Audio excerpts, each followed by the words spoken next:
Tere tulemast hommikupalvusele. Täna hommikupalvus toimub siis minu kontorist.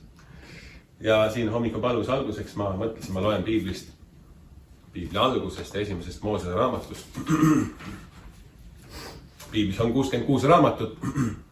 Ja siis ma võtan piibli esimese raamatu, esimese Moosese raamatu. Ja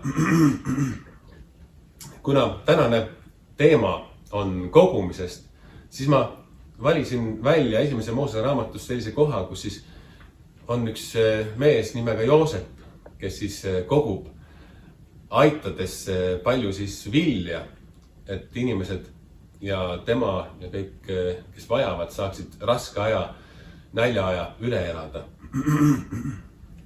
Siin on nõnda kirjas.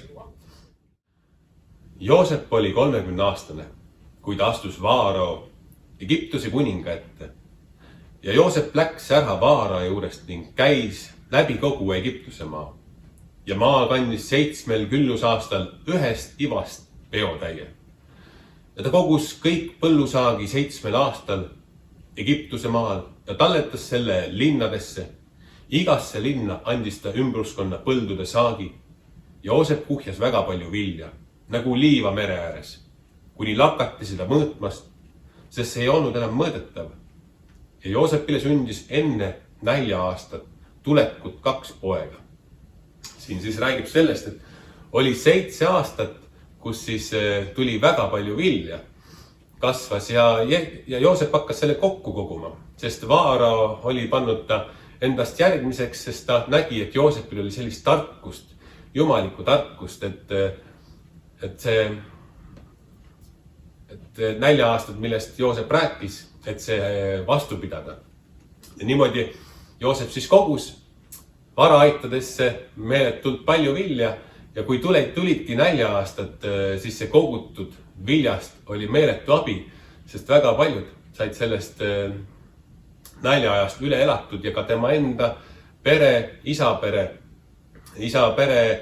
ja tema vennad, kes siis said tema maha müünud orjaks, pöördusid siis nüüd sinna Egiptusesse, et vilja osta ja sealt läheb üks imelugu edasi, kuidas see tänu sellele, et Joosep seda vilja niimoodi kogus, jäi tema enda pere ka ellu.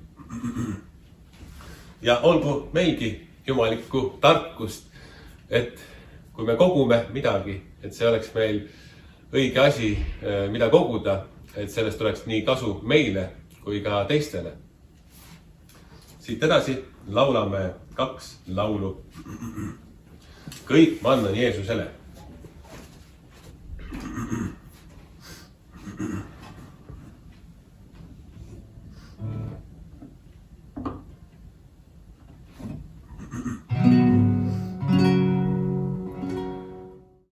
Kõik ma annan Jeesusele, enda talle loovutan. Armastada tahan teda, ikka talle kuuluda. Sulle täiesti,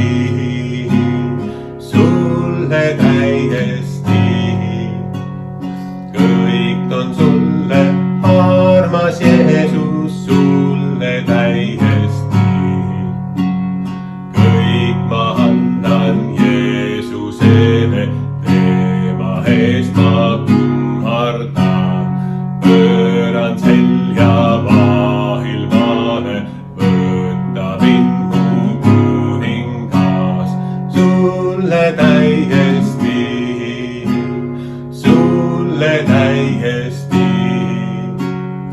kõik on sulle, armas Jeesus, sulle täiesti.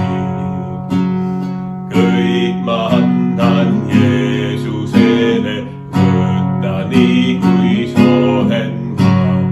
Anna mulle vaimu väge ja mind taevast õnnista. Sulle täiesti,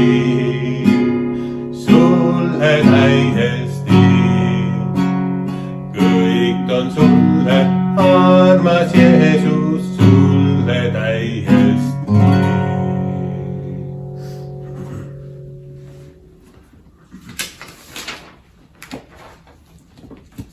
teiseks lauluks on Ainult päev.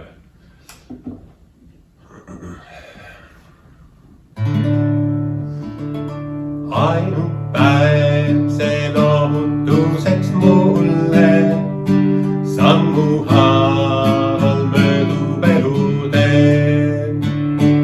Isa taevas valvab kõige üle, julgeks teeb see lapse südame. Tean, et mulle minu isa mõtleb, iga päev nii oma osa saab. Kas mu teed mind rõõm või mure ootab, õnn või vaal käe mul ulatab. Taeva mulle ise tahab anda, igal hetkel uue armuga. Tahab kõik mu päevakorvad kanda, aidata ja kõiges juhtida. Mind kui haaran musta valvab hoia, omandust, mis kallilt ostnud ta. Nii kui päevi tema armus kingi, nii ta jõudu nendeks jagab ka. Julgena võib alata nüüd päeva, sinu tõotusi siin uskudes. Kui ma vaid ei põlgaks vanus vaevas, lohutus, mis sinu sõna sees. Nii ma olla võin su armu hõlmas, tulgu siis, mis tulla lubad sa. Siin ma pilgu elan siin ma ilmas ja siis algab hommik rahumaal.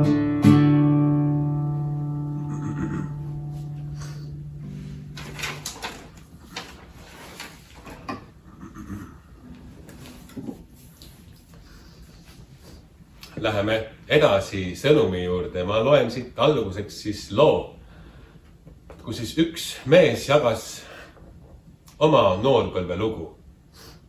Poisikese põlves kogusin igasugu rämpsu.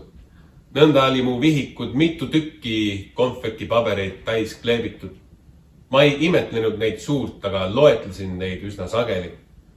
Teised poisid kogusid ka. Me rõõm seisnes selles enamasti, et võisime üksteise ees uhkustada oma kirjude määrdunud paberilipakatega, millest polnud kellelegi kasu. Maailmasõja keerises pidime evakueeruma. Siis tahtsin vägisi oma konfekipaberite kogu kaasa võtta, aga ema viskas nad kohvrist minema, kuhu asetas asemele leivad. Toinasin küll, aga sain ühtlasi selgeks sellest seigast esimese õppetunni asjade väärtuse suhtelisusest. Kujutage poissi, kes hoiab kramplikult kinni oma konfekipaberite kogust. Need on talle kallid, kuid tegelikult täiesti kasutud. Olen ka ise kogunud kunagi kirjamarke, erinevaid münte, korvpallikaarte ning olen näinud inimesi kogumas erinevate markide suitsupakke, erinevate firmade karpe ja ka tühju välismaa õllepudeleid. Kuid ühel hetkel see poiss, kes kogus kommipabereid, seisab olukorras, kus ema asendab selle kogu leivaga, mis annab elu. See lugu õpetab meile sügava õppetunni, mis on meie elus tõeliselt väärtuslik. Inimene kogub sageli tühiseid aardeid. Meil on kalduvus koguda asju, mis meid lummavad, kuid millel pole tegelikku väärtust. Need võivad olla materiaalsed varad, tunnustus, positsioon ühiskonnas või isegi tühised harjumused ja meelelahutused. See ei tähenda, et materiaalne vara iseenesest oleks halb, kuid see muutub probleemiks, kui sellest saab meie elu keskpunkt ning see tõrjub välja olulised väärtused, usu, armastuse ja ligimise armastuse. Jeesus ütleb selle koha pealt nõnda: ärge koguge endile aardeid maa peale, kus koi ja rooste neid rikuvad ja kuhu vargad sisse murravad ja varastavad. Nii nagu poiss uhkustas oma konfeki paberitega, võivad ka meie saavutused ja maised väärtused tunduda meile olulised. Ka uusimad telefonid, telerid ja mängukonsoolid, mis aeguvad kiiresti ja vajavad pidevat uuendamist. Kuid kui elutormid saabuvad, kas need tõesti toidavad ja toetavad meid? Elukriisid paljastavad tõelise väärtuse. Poisi elu pöördus pea peale, kui pidi sõja tõttu evakueeruma. Ta tahtis oma kogutud aardeid kaasa võtta. Kui tema teadis paremini, eluks oli vaja leiba, mitte kasutuid paberitükke. Rukkileib on toit, mis sisaldab inimkehale väga palju vajalikku, kiudaineid, süsivesikuid, valgud, mitmed vitamiinid ja mineraalid ning kuivatades selle säilivus pikeneb. Käisin möödunud nädalal skautse rännakul, kus iga 5 kilomeetri tagant pakuti just leiba, sest see aitab kehal püsida toimimas ka raskel rännakul. Ka meie elus toovad elukriisid ja raskused välja selle, mis on tõeliselt tähtis. Paljud inimesed mõistavad oma väärtuste tõelist olemust alles siis, kui seisavad silmitsi raskustega, olgu see haigus, kaotus või kannatus. Need hetked sunnivad meid küsima, kas see, mida ma olen elus kogenud või kogunud, toidab minu hinge. Tõeline leib, Jeesus Kristus. Paljudes kultuurides on leib ellujäämise ja elu sümbol. Jeesus nimetab ennast leivaks, viidates sellele, et nii nagu füüsiline leib toidab keha, toidab tema meie vaimu. Jeesus ütleb, mina olen eluleib. Kes minu juurde tuleb, see ei nälgi iialgi ja kes minusse usub, see ei janun enam iialgi. Nii nagu ema asendas paberilipakat leivaga, kutsub Jumal meid asendama kaduvad väärtused millegagi, mis kestab igavesti, Jeesuse Kristusega. Ainult tema saab toita meie hinge ja anda meile elu, mis kestab igavesti. Täna tasub meil küsida endalt, kas ma kogun konfeki pabereid või igavest leiba. Kas minu elu on rajatud mööduvale või sellele, mis kestab? Kui paneme oma lootuse ja usu Jeesusesse, siis me ei jää tühjade kätega, vaid saame osa tõelist rikkusest, elust temas. Ja palvetame. Armas taeva isa, aitäh, et meil on leiba ihu jaoks, et me ei pea olema näljas. Palun õpeta meid vastu võtma eluleiba Jeesust Kristust, et meie vaim oleks toidetud. Aamen.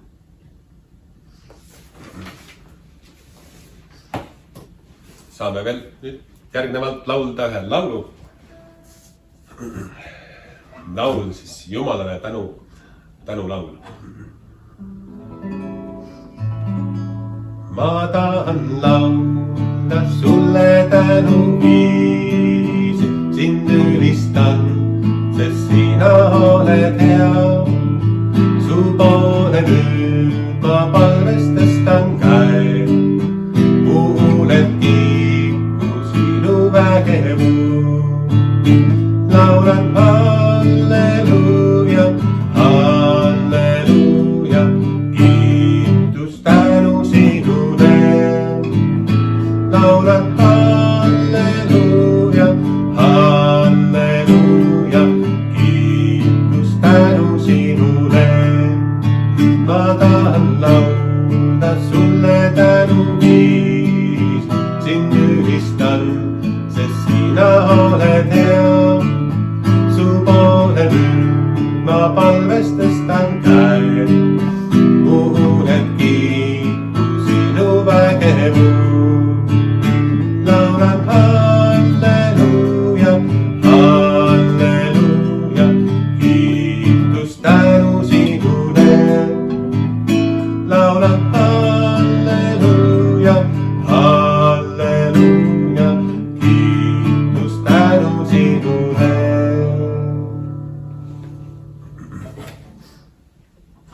Jätkuvalt palume meie isa palve järgnevalt. Meie isa, kes sa oled taevas, pühitsetud olgu sinu nimi, sinu riik tulgu, sinu tahtmine sündigu.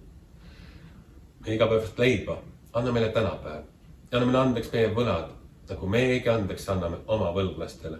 Ja ära saada meid kiusatusse, vaid päästa meid ära kurjast, sest sinu päralt on riik ja vägi ja au igavesti. Aamen. Ja ma annan edasi Jumala õnnistuse. Issand, õnnistagu meid ja hoidku meid. Issand, lasku oma pale paista meie peale ja olgu meile armuline. Issand, tõstku oma pale meie üle ja andku meile oma rahu. Jumala Isa, Poja ja Pühavaimu nimel. Aamen.